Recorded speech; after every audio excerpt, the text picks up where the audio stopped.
எதுவுமே இலவா கிடையாது சார். அவர் சினிமாவில் மட்டும் ஈஸியாக வந்துட்டார். முதன்முறையாக அவர் வந்து அவங்களுடைய தந்தையார் வந்து அவரை வச்சு படம் எடுத்தார். கிட்டத்தட்ட 6-7 படங்கள் சொந்த படமாகவே எடுத்தார். அன்றைக்கு இதே விஜயை பற்றி இதே பத்திரிகைகள் பெரிய பெரிய பத்திரிகைகள்லாம் எந்த அளவுக்கு அவளை அவமானப்படுத்தினாங்க, அசிங்கப்படுத்தினாங்கிறது வரலாறு அது இருக்குது. இன்னமும் அந்தந்த ஆஃபீஸில் போய் பார்த்தீங்கன்னா அவருடைய இது இருக்குது. அவரை அட்டை படத்தில் கூட போட மறுத்த மிகப்பெரிய பத்திரிகைகள்லாம் இருக்காங்க. அட்டை படத்தில் விஜயோட படத்தை போட மறுத்தவங்களாம் இருக்காங்க. அவங்களே விஜய் ஒரு பேட்டி கொடுப்பாரான்னு நிற்கக்கூடிய நிலையும் இன்னைக்கு இருக்கு. அது மாதிரி தான் அரசியல். கொடிக்கே இன்னும் விளக்கம் கொடுக்குறேன்னு சொல்லியிருக்காரு. கொடுக்கட்டும், வரட்டும், வந்ததுக்கப்புறம் பார்ப்போம். தனித்தெல்லாம் நிற்க மாட்டேன் சார். தனித்துனா நானும் என் பொண்டாட்டி மட்டும் ஓட்டு போடுவாங்க. யார் போடுவாங்க ஓட்டு? பிராக்டிக்கலாக பேசுங்க. இன்னைக்கு இருக்கக்கூடிய நிலைமையில விஜய்ங்கிறவரே தனித்துனா என்ன ஆகும்னு தெரியாது சார். மக்களிடத்தில் இருந்து பெறக்கூடிய இந்த ஜிஎஸ்டி போன்ற வரிகளை பெற்று அதானி அம்பானி போன்றவர்களை வளர்த்து விடுவதற்கு நான் ஏன் உழைக்க வேண்டும் என்கின்ற கேள்வி எனக்கு வருது. பன்னுக்கு வரி இல்லை, ஆனால் அதில் தடவுகின்ற ஜாமுக்கு 18% வரி போடுகிறீர்கள் என்று கேட்கிறார். இனிப்பு பலகாரங்களுக்கு ஒரு வரியும் காரப்பலகாரங்களுக்கு ஒரு வரி, இப்படி பாகுபாடு பெரிய குழப்பங்கள் இருக்கேன்னு கேட்கிறார். உடனே அவரை அழைத்து நீங்கள் அடுத்த நாள் வந்து மன்னிப்பு கேட்க வைப்பது என்பது இதுதான் பாஜக அரசினுடைய நிலை. ஒட்டுமொத்த தமிழகத்தில் இருக்கக்கூடிய அத்தனை வியாபாரிகளையும் அவர்கள் அசிங்கப்படுத்தி இருக்கிறார்கள், அவமானப்படுத்தி இருக்கிறார்கள். இதற்கு மேலே என்ன நடக்கணும்? இதை விட ஒரு சர்வாதிகாரம் என்னவாக இருக்க முடியும்? அவரை நீங்கள் மன்னிப்பு கேட்க வைக்கிறீர்கள் என்று சொன்னால் இது அன்னபூர்ணாவுடைய முதலாளிக்கு ஏற்பட்ட அவமானமாக நான் நினைக்கவில்லை. ஒட்டுமொத்தமாக தமிழகத்தில் இருக்கக்கூடிய அத்தனை குடிமக்களுக்கும் அத்தனை சிறு குறு வியாபாரிகளுக்கும் ஏற்பட்ட அவமானமாக நான் இதை கருதுகிறேன். பெரிய பெரிய தலைவர்களே, நாட்டினுடைய பிரதமரே ட்விட்டர் போடுறதுலையும் சோசியல் மீடியாவில் செய்தி அனுப்புறதுல தான் அரசியல் பண்ணிகிட்டு இருக்கிறாங்க. அப்போ அவங்களுக்கு எப்படி பதில் சொல்கிறது? அதுக்கு மட்டும் நாங்கள் ரோட்டில் இறங்கி பதில் சொல்லணும் சார். நான் வந்து என்ன பிஜேபியை பற்றி கேட்டிங்கனாலே எனக்கு வந்து அதில் உடன்பாடே இல்லை சார். அது ஒரு ஏமாற்று கூட்டம் சார். தயவு செஞ்சு புரிஞ்சுக்கோங்க சார். அது வந்து முழுக்க முழுக்க ஒரு ஏமாற்று கூட்டம். இப்போ டாக்டர் ராமதாஸுடைய கட்சி பாட்டாளி மக்கள் கட்சி அங்கீகரிக்கப்பட்ட ஒரு தமிழ்நாட்டு இந்திய அரசியல் இதில் வந்து தேர்தல் ஆணையத்தில் அங்கீகரிக்கப்பட்ட ஒரு கட்சி. இவரோட கட்சி அங்கீகரிக்கப்பட்ட ஒரு கட்சி. ஆனால் அந்த கட்சி பாட்டாளி மக்கள் கட்சி ஜாதி கட்சினா விடுதலை சிறுத்தைகள் என்ன கட்சி? இன்னைக்கு ஏதோ ஒரு அர்ஜுன் ரெட்டி அது மாதிரி ஒருத்தர் சேர்ந்துட்டதுனால அது வந்து தேசிய கட்சியாக மாறிடுச்சா? ஆக உங்களுடைய நோக்கம் முழுக்க முழுக்க நீங்கள் பாட்டாளி மக்கள் கட்சியையும் பிஜேபியையும் விட்டு நீங்கள் செய்யக்கூடிய இந்த அழைப்பு என்பது முழுக்க முழுக்க அரசியல்னு நான் சொல்கிறேன். இது முழுக்க முழுக்க அரசியலுக்காகவே செய்யப்படுகிற ஒரு நாடகம். உங்களுடைய அரசியலுக்காக நீங்கள் அப்போ ஜாதி மத அமைப்புகளுக்கு வாய்ப்பு இல்லைன்னா அப்போ நாங்கள்லாம் என்ன பண்ணுறது? இல்லை எங்களுக்கு சமுதாய பொறுப்பு இருக்கக்கூடாதுன்னு நினைக்கிறீங்களா? மற்றவர் எங்களை போன்றவர்களை ஜாதி அமைப்புன்னு சொல்கிற நீங்கள் என்ன பண்ணிக்கிட்டு இருந்தீங்க இத்தனை வருஷமா? தேசத்துக்காக உழைத்தவர்களை மத ரீதியாகவோ ஜாதி ரீதியாகவோ பிரித்து பார்ப்பது என்பது ஒரு இழிவான ஒரு செயல். ஆக ஒருபோதும் அதை நான் செய்ய தயாராக இல்லை. நான் ஒட்டுமொத்தமாக அந்தந்த பகுதிகளே வாழ்ந்த தலைவர்கள் இருப்பார்கள், அவர்களை பற்றி எடுத்துரைக்க வேண்டும். பொதுவாக நோக்கம் குழந்தைகள் மத்தியிலே, அடுத்த தலைமுறை மத்தியிலே தேசப்பற்று, மொழிப்பற்று, மண்பற்று, இனப்பற்று வர வேண்டும் என்பதுதான் நோக்கம். இல்லை, வரலாறுகளை எனக்கு தெரிஞ்சதை நான் எடுத்து சொல்ல போகிறேன். நமது முன்னோர்கள் நமக்கு சொல்லிக் கொடுத்ததை எடுத்து சொல்ல போகிறேன். நமது முன்னோர்கள் எழுதி வைத்த உண்மையான வரலாறுகளை எடுத்து சொல்ல போகிறேன். ஏன்னா இன்றைக்கி சமீப காலங்களாக நீங்கள் பார்த்தீங்கன்னா பொய்யான வரலாறுகள், புரட்டுக்கள் அதிகமாயிருச்சு. அதில் இன்றைக்கு சோசியல் மீடியாங்கிற பெயரில் தவறான தகவல்களை உண்மையென்று நம்பக்கூடிய ஒரு மனநிலைக்கு மக்கள் மடைமாற்றம் செய்யப்பட்டிருக்கிறாங்கிறது யாரும் மறுக்க முடியாத ஒரு விஷயம். அதனால் உண்மையான வரலாறுகளை, ரெக்கார்டு ஆதாரபூர்வமாக இருக்கக்கூடிய வரலாறுகளை, வெள்ளையர்கள் காலத்திலே சண்டையிட்ட அத்தனையும் வரலாறுகளாக ஆவணப்படுத்தப்பட்டிருக்கு. அந்த வரலாறுகளை நம்ம ஆதாரங்களோடு எடுத்து சொல்ல நினைக்கிறேன்.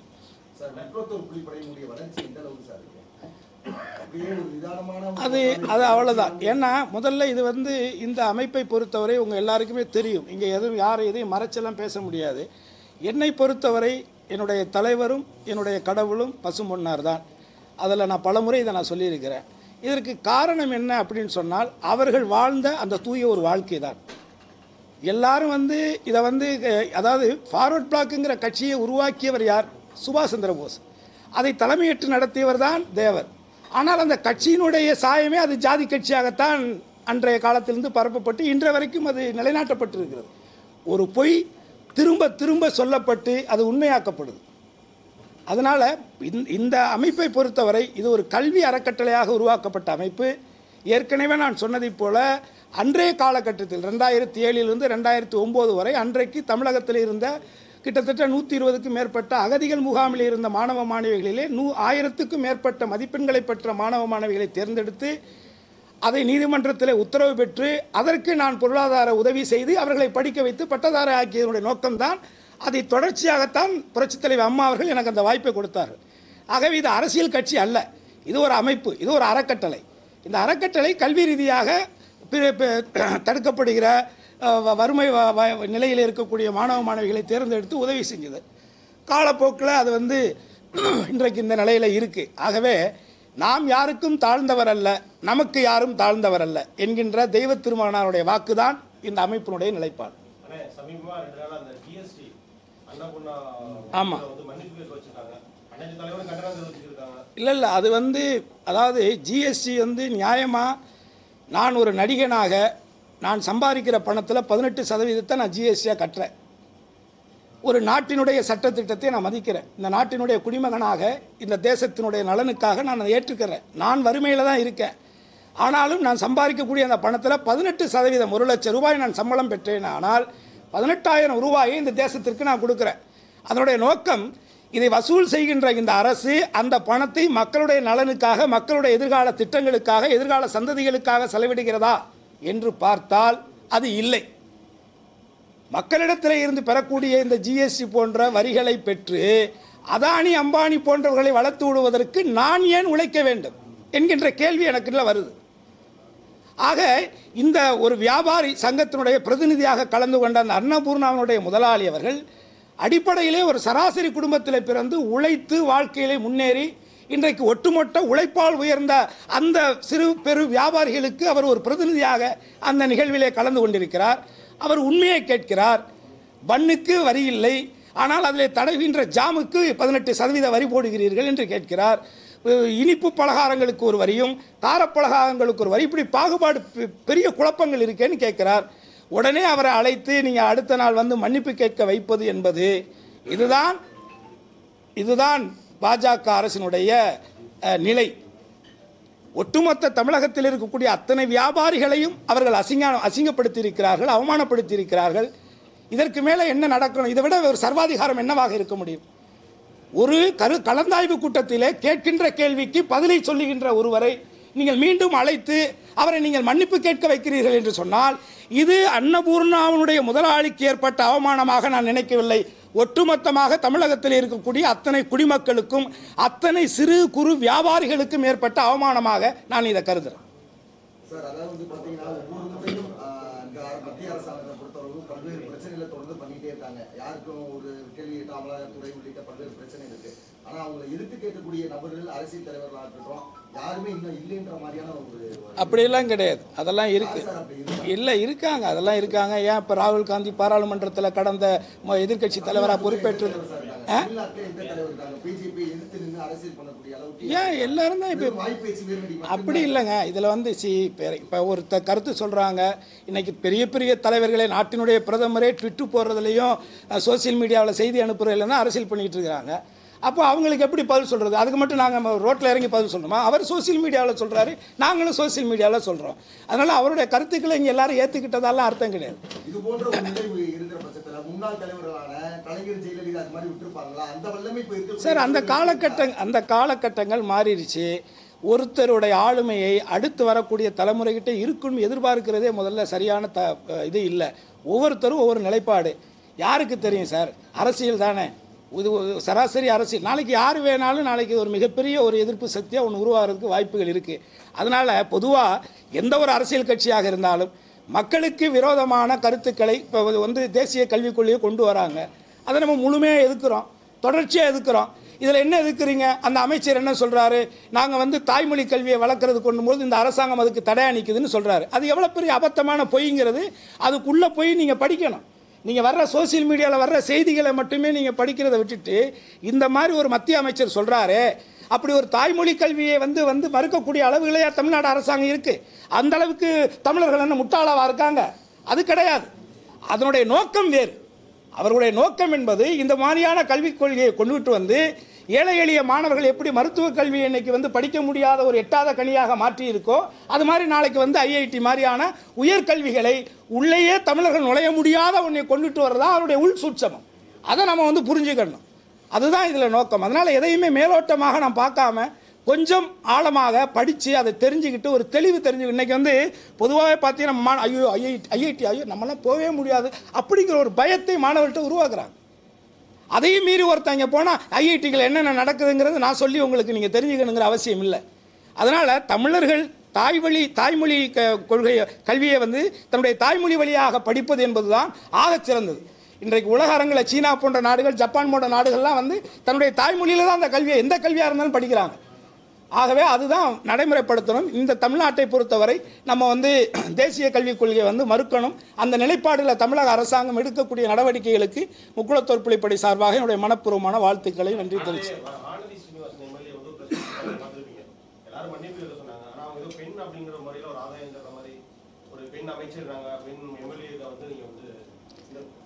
சார், நான் வந்து என்ன பிஜேபியை பற்றி கேட்டிங்கனாலே எனக்கு வந்து அதில் உடன்பாடே இல்லை சார். அது ஒரு ஏமாற்று கூட்டம் சார். தயவு செஞ்சு புரிஞ்சுக்கோங்க சார். அது வந்து முழுக்க ஒரு ஏமாற்று கூட்டம். ஏன்னா இன்றைக்கு தமிழர்கள் அந்த ஏமாற்று சதிகள் வலைகளுக்குள்ளே சிக்கிக்கிட்டாங்களேங்கிற ஒரு வேதனை எனக்கு இருக்குது சார். பதவி இதெல்லாம் இன்றைக்கி வரும் போகும் சார். காசு பணம் இன்றைக்கி வரும் போகும் சார். ஆனால் அடுத்த தலைமுறை இந்த மண்ணில் வாழணும் சார். நீங்கள் இந்த மண்ணையும் மக்களையும் மொழியையும் காத்து வச்சுட்டு போனால் தான் சார் அடுத்து வரக்கூடிய பிள்ளைகள் இந்த மண்ணில் வாழ முடியும். தயவு கூர்ந்து நான் வந்து அரசியல் ரீதியாக சப்பக்கட்டு கட்டுவது, ஒருத்தர் சொல்கிற கருத்துக்கு எப்படி சட்டமன்றத்தில் எதிர்க்கட்சி ஒன்று சொன்னால் ஆளுங்கட்சி ஒன்று சொல்லுவது, ஆளுங்கட்சி ஒன்று சொல்லும் பொழுது எதிர்க்கட்சி உங்கள் ஆட்சியில் இது நடக்கலையா என்று ஆண்டாண்டு காலமாக, இது வந்து இன்றைக்கி நேற்று இல்லை, 52 இருந்து பாரத பிரதமர் ஜவஹர்லால் நேரு இருந்த காலத்திலிருந்து இன்றைக்கு மோடியும் ராஜீவ்காந்தியும் இருக்கிற நிலையில் ஒரே மாதிரி தான் இருக்குது. விவாதங்கள் தான் வேறாக இருந்திருக்க தவிர எல்லாமே ஒன்றா தான் இருக்குது. ஆகவே அதுகளை மறந்து நம்ம வந்து அடுத்த பொறுப்பு நமக்கு இருக்குது. நாளைக்கு நம்ம இந்த மண்ணில் நம்மளோட அடுத்த தலைமுறையை விட்டுட்டு போகிறோம். நீங்கள் விட்டுட்டு போகிற காசு பணம் சொத்து சுகம் நிச்சயமாக இருக்காது சார். நான் இன்றைக்கி சொல்கிறேன், எழுதி வச்சுக்கோங்க. வரக்கூடிய காலங்களில் தமிழ்நாட்டில் நான் இன்னொன்று சொல்கிறேன் சார். எப்படி இலங்கையில் ஒட்டுமொத்த தமிழர்களையும் ஒரு இனப்படுகொலை நடந்ததோ 2009 காலகட்டங்களில், அதே போன்ற ஒரு நிலை தமிழ்நாட்டுக்கு வரும் சார். நீங்கள் எழுதி வச்சுக்கங்க சார். இதே இந்தியாவில் எப்படி இன்றைக்கு மீனவர்கள் வந்து அந்நியர்களாக பார்க்கப்படுகிறார்களோ, தமிழக மீனவர்கள் இந்திய மீனவர்களாக பார்க்கப்படாமல் அந்நிய மீனவர்களாக பார்க்கப்படுகிறார்களோ, இந்திய மீனவர்கள் அல்லாது தமிழ்நாட்டு மீனவர்களாக பிரித்து பார்க்கப்படுகிறார்களோ, இதே நிலை தொடர்ந்து ஒரு காலத்தில் இந்த மாநிலத்துக்கு அருகாமையில் இருக்கக்கூடிய மாநிலங்களெல்லாம் சேர்ந்து ஒரு மாநிலத்தை, ஒரு மாநில மக்களை, ஒரு இன மக்களை அழிக்கக்கூடிய ஒரு சூழல் உருவாகும் அப்படிங்கிற ஒரு ஐயம் எனக்கு இருக்குது. இது விரைவில் கூட நடக்கலாம்னு இருக்குது. அதனால் இந்த மாதிரி ஒரு தருணங்களில் நீ ஜாதி ரீதியாக சார், ஜாதிங்கிறது இருக்குது. இந்திய அரசியலமைப்பு சட்டத்தில் ஏற்றுக்கொள்ளப்பட்ட ஒன்று தான். இங்கே பிரச்சனை என்னன்னால், எந்த ஜாதியாக இருந்தாலும் நீ பேசுகின்ற தாய்மொழி என்னங்கிறதான். இது நீனோ நானோ உருவாக்குனது இல்லை. இது அது எந்த காலத்தில் உருவாச்சுன்னு கூட இதுக்கு நம்மகிட்ட ஒன்று பெரிய விவாத பொருட்களோ சான்றுகளோ இல்லை. ஆனால் அதையும் கடந்து, இதையெல்லாம் கடந்து தமிழர்களாக நாம் ஒன்றிணைய வேண்டிய ஒரு சூழல், ஒரு காலம், ஒரு கட்டாயம் இன்றைக்கு ஏற்பட்டிருக்கிறது.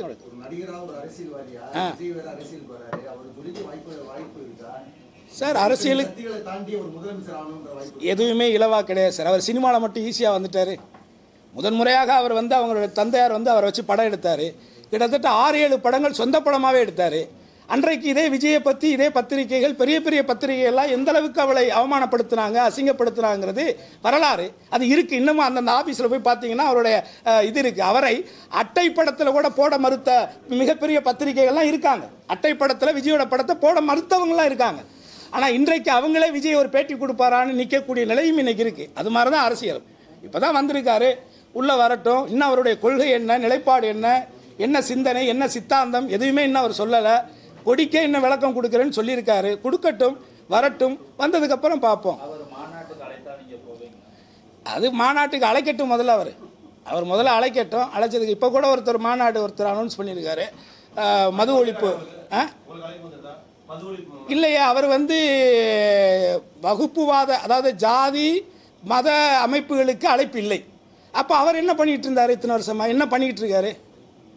அவருடைய கட்சியினுடைய அடிப்படை சித்தாந்தம் என்ன சார்? இப்போ டாக்டர் ராமதாஸுடைய கட்சி, பாட்டாளி மக்கள் கட்சி, அங்கீகரிக்கப்பட்ட ஒரு தமிழ்நாட்டு இந்திய அரசியல் இதில் வந்து தேர்தல் ஆணையத்தில் அங்கீகரிக்கப்பட்ட ஒரு கட்சி. இவரோட கட்சி அங்கீகரிக்கப்பட்ட ஒரு கட்சி. ஆனால் அந்த கட்சி பாட்டாளி மக்கள் கட்சி ஜாதி கட்சினா, விடுதலை சிறுத்தைகள் என்ன கட்சி? இன்னைக்கு ஏதோ ஒரு அர்ஜுன் ரெட்டி அது மாதிரி ஒருத்தர் சேர்ந்துட்டதுனால அது வந்து தேசிய கட்சியாக மாறிடுச்சா? என்னது? முதல்ல உங்களுடைய நோக்கம் என்ன? பொது சிந்தனையா, சுய சிந்தனையா? பொது அரசியலா, சுய அரசியலா? நீங்கள் பொது அரசியல் செய்பவராக இருந்தால் அத்தனை பேரையும் தமிழகத்தினுடைய எதிர்கால சந்ததிகள் அழியப் போகிறது. தமிழகம் குடிகார மாநிலமாக மாறப்போகிறது. ஆகவே இந்த மக்களை காப்பாற்ற வேண்டிய பொறுப்பு உங்களுக்கும் எனக்கும் இருக்கிறது. ஜாதி மதங்களை கடந்து தமிழர்களாக அத்தனை பேரும் ஒன்று கூடுங்கள். அந்த மாநாடை நாம் வெற்றிகரமாக நடத்தி காட்டுவோம். தமிழகத்தில் மட்டுமல்லாது ஒட்டுமொத்த இந்தியாவிலே மதுவிலக்கை கொண்டுகிட்டு வருவோம்னு சொன்னால் உங்களுடைய சிந்தனை பொது சிந்தனை, பொது அரசியல். ஆனால் இது மதவாத கட்சி யாரை சொல்றீங்க? பிஜேபியை சொல்றீங்க. ஜாதிவாதி கட்சி யாரை சொல்றீங்க? பாட்டாளி மக்கள் கட்சியை சொல்றீங்க. அப்போ மதவாத அமைப்புகள் வந்து வேற எதுவுமே இல்லையா? இஸ்லாமியில் எத்தனை அமைப்புகள் இருக்கு, கிறிஸ்துவத்தில் எத்தனை அமைப்புகள் இருக்கு, அரசியல் ரீதியான கட்சிகள் இல்லாட்டியும் கூட அமைப்புகள் நிறையா இருக்கு.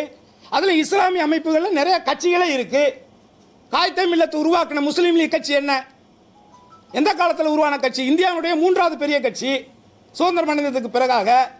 ஆக உங்களுடைய நோக்கம் முழுக்க முழுக்க நீங்கள் பாட்டாளி மக்கள் கட்சியையும் பிஜேபியையும் விட்டு நீங்கள் செய்யக்கூடிய இந்த அழைப்பு என்பது முழுக்க முழுக்க அரசியல்னு நான் சொல்கிறேன். இது முழுக்க முழுக்க அரசியலுக்காகவே செய்யப்படுகிற ஒரு நாடகம். அப்படி இல்லை, நீங்கள் யாரை வேணாலும் முன்னிலைப்படுத்திக்கலாம், அதில் எந்த தவறும் கிடையாது. ஏன் ஒரு காலத்தில் இதே இலங்கையில் 2009க்கு முன்னாடி வரைக்கும் இதே தமிழ்நாட்டில் விடுதலை சிறுத்தைகளுடைய பேனரில் தலைவர் பிரபாகரனுடைய படம் இல்லாத பேனரே கிடையாது. என்னுடைய சின்ன வயசுலேருந்து நான் சென்னையில் கிட்டத்தட்ட 85லேருந்து நான் இருக்கேன். தலைவர் பிரபாகரனுடைய படம் இல்லாமல் விடுதலை சிறுத்தைகளுடைய பேனரை நான் பார்த்ததே கிடையாது. ஆனால் 2009 தலைவருக்கு மரணத்துக்கு பிறகாக இன்றைக்கு இருக்கக்கூடிய விடுதலை சிறுத்தைகளுடைய பேனரில் தலைவர் பிரபாகரனுடைய படம் இருக்கா? யோசிச்சு பாருங்க. இதுதான் நடப்பு அரசியல். இன்றைக்கு ஒரு அரசியல். என்ன அரசியல் இது? உங்களுடைய அரசியல். உங்களுடைய அரசியலுக்காக நீங்க அப்ப ஜாதி மத அமைப்புகளுக்கு வாய்ப்பு இல்லை என்ன பண்ண நாங்களாம் என்ன பண்றது? இல்லை எங்களுக்கு சமுதாய பொறுப்பு இருக்கக்கூடாது நினைக்கிறீங்களா? ஏன் நான் இந்த மக்கள் அழிகிறத பார்த்து நாங்கள் வேடிக்கை பார்க்க நினைக்கிறீங்களா? எங்களை பிரிக்கிறீங்களா? ஜாதி ரீதியாக சொல்லி எங்கள் எல்லாரும் தமிழர்களை தனித்தனியாக பிரிக்கிறீங்களா? உங்களுடைய நோக்கம் என்ன? உங்களுடைய இலக்கு என்ன? என்ன அடைய போறீங்க இதை வச்சு? மற்றவர் எங்களை போன்றவர்களை ஜாதி அமைப்புன்னு சொல்ற நீங்க என்ன பண்ணிக்கிட்டு இருந்தீங்க இத்தனை வருஷமா? இதுக்கு வந்து பாராளுமன்ற உறுப்பினர் திருமாவளவன் அவர்கள் பதில் சொல்லணும். இது எங்களை என்னைக்கு மட்டும் இல்லை, இது ஒட்டுமொத்தமாக தமிழகத்தில் இருக்கக்கூடிய ஒரு ஓய்வு பெற்ற ஆசிரியர் சங்கம், ஒரு ஓய்வு பெற்ற மின்வாரிய தொழிலாளர்கள், ஒரு ஓய்வு பெற்ற கழிவு தொழிலாளர்கள், இப்படி ஒவ்வொரு அமைப்புகளையும் நீங்க அசிங்கப்படுத்திருக்கீங்க, அவமானப்படுத்திருக்கீங்க. நான் சொல்றேன் குற்றச்சாட்டு. தனித்தெல்லாம் நிற்க மாட்டேன் சார். தனித்துனா நானும் என் பொண்டாட்டி மட்டும் ஓட்டு போடுவாங்க. யார் போடுவாங்க ஓட்டு? பிராக்டிக்கலாக பேசுங்க. இன்னைக்கு இருக்கக்கூடிய நிலைமையில விஜய்ங்கிறவரே தனித்துனா என்ன ஆகும்னு தெரியாது சார். நீங்க நில அரசியலை கள அரசியலை புரிஞ்சுக்கங்க. இன்றைக்கு நமக்கு தேவை நான் தனிச்சு நிற்கிறேன்னா, நான் பெரும்பார்வையாக நிற்கிறேனாங்கிறதெல்லாம் இங்கே மேட்டரே கிடையாது. தமிழர்களுக்காக நிற்கிறோமா, தமிழர்களுடைய உரிமைகளுக்காக நிற்கிறோமா, மாநிலத்தினுடைய உரிமைகளை காக்கிறதுக்காக நிற்கிறோமா, எதிர்கால சந்தையினுடைய கல்வியை நம்ம வந்து அவங்களுக்கு உறுதிப்படுத்துகிறோமா, மருத்துவக் கல்லூரி கனவுகளை உறுதிப்படுத்துகிறோமா, ஐஐடி போன்ற பெரிய தொழில்நுட்ப கல்லூரிகளில் நம்ம தமிழ் பிள்ளைகள் தமிழ் வழி கல்வி படிக்கக்கூடிய பிள்ளைகள் போய் சேர்வதற்கான வழிவாய்ப்புகளை நம்ம உருவாக்கி கொடுக்குறோமா? இந்த சிந்தனை தான் இன்னைக்கு தேவைப்படும்.